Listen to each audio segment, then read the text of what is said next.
So good morning. I'm excited about tonight's episode of the Sneaky Principal podcast. And one thing that I do is throughout the week, I try to consume as much content around education as possible from different platforms, news articles, um, um, video reports from news stations, and even general reading, and also social media activity. And interestingly enough, this morning I watched a portion of Dr. Umar Johnson's live on TikTok. And the portion that I watched was a topic that I think is very, very interesting. It's something that I've actually had to advise on previously. And I could talk about this now because it's one of those things that schools generally don't want to talk about or administrators shy away from talking about publicly. And it had to do with a colleague of mine who had a son at a school that wasn't meeting that child's needs. So this is what happened. Real quickly, the teacher came to me just asking me as the principal, about how they should deal with the matter with their child at another school, and their child was a junior who had taken SATs and scored like a 1400. So it was the highest score the school had seen in many years, and he was a junior at the time, so he took the test like supposed to be like the first time taking it.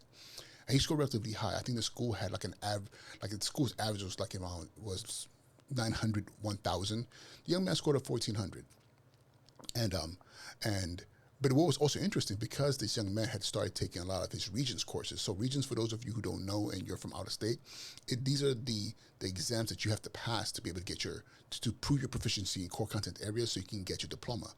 So he had passed all his Regents courses, literally, because he started taking a lot of those courses early on in middle school. So as a result, he is as a junior. He's taken every class he needs to graduate, um, and not only that, he took the SATs to score relatively high. And now this young man is 17, and excuse me, and he's starting to waver in the sense that he's asking that question: Why am I here? Why am I still? In, uh, why am I here in this school?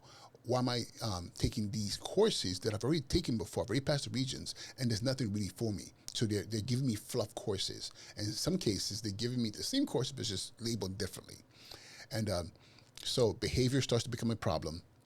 Attendance starts to become a problem, and he's heading out the house but not quite going to school, and it brought to his father's attention. His father is a teacher, and here we are. We have a little bit of a quagmire. This young Setup man. mode is off. Just a moment while this device. Sorry about that. Alexa's acting up right now. So this parent is in a bit of a quagmire. He's a teacher. He knows, and he's a high school teacher at that. So he knows that there's an issue here because his son is pretty much is completed everything he needs to complete. He even has the credits to graduate. Um, I know. No, he has the credits. He has the credits. He's on track to graduate. He's actually overcredited. I think all he needed was a senior year, like government and stuff like that, which they weren't given to him his junior year. So he had a couple of classes that he needed to graduate. But beyond that, it would mean he would come back to senior year and literally only have like 2 or 3 courses to take. And the school was like going hard on this kid because this kid was like cutting school and things like that. And the father is like asking me what should he do. And my immediate response was, if the school is not willing to give him what he needs, because the school has to give him the courses, and if the district is not willing to stand behind the parent and say, hey, help this kid out, then you have to remove that kid. You have to remove your son, especially if this is what is also what his son's asking for. Dad, why am I still there?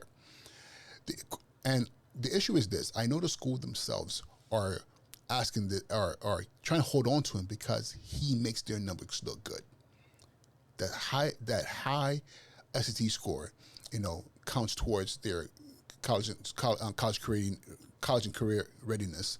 His graduation, but he's guaranteed to graduate, is going to count in their favor. And there's all these other matrices that this young man by himself has, even though it's a small impact, but has an impact on. If he leaves junior year or he graduates early, it impacts their overall rating for in certain categories. So this young man is being used as a way to make the school look good, but we're not meeting his needs. So I told his father, listen, if if your son is saying like I don't want to be there, and it's a risk that he might just choose on his own. He's 17 to just not show up. There's nothing we can do about that legally. He's 17, about to be 18. So I told the father, you know what, GED.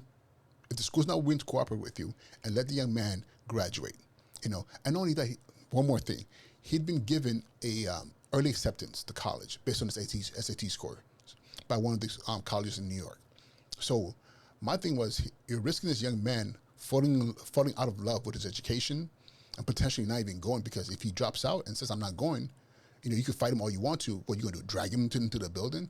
You got to give him a way out so he can move on with his life.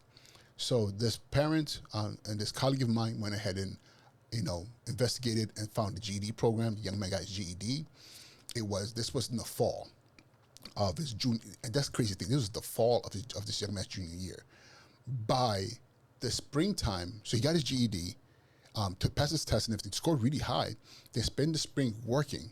And his father told me he'd never missed a day of work. He was there on time. And then his father also told me, listen, in the interim, I need you to take at least 1 or 2 courses at a community college, which he enrolled for in the spring. And guess what? The fall of what would have been his senior year, he was now enrolled in that college where they accepted him. And he is in college right now. He's in college doing this thing. And I think he's majoring in engineering and doing really well. Sometimes we get so caught up in the things that are not that important to that young person.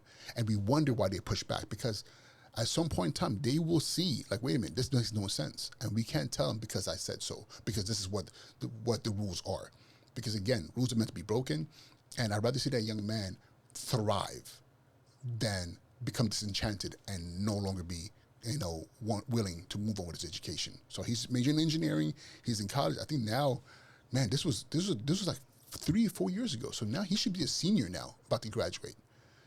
Imagine what would have happened if they had held him on, or his father had allowed them to hold on to him for 1 more year of nonsense courses. All right.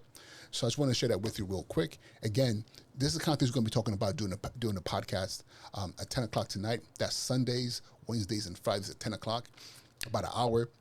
Talk about articles, talk about thoughts around education, and it's a call-in space, so you can jump on and talk to me directly and talk to the audience.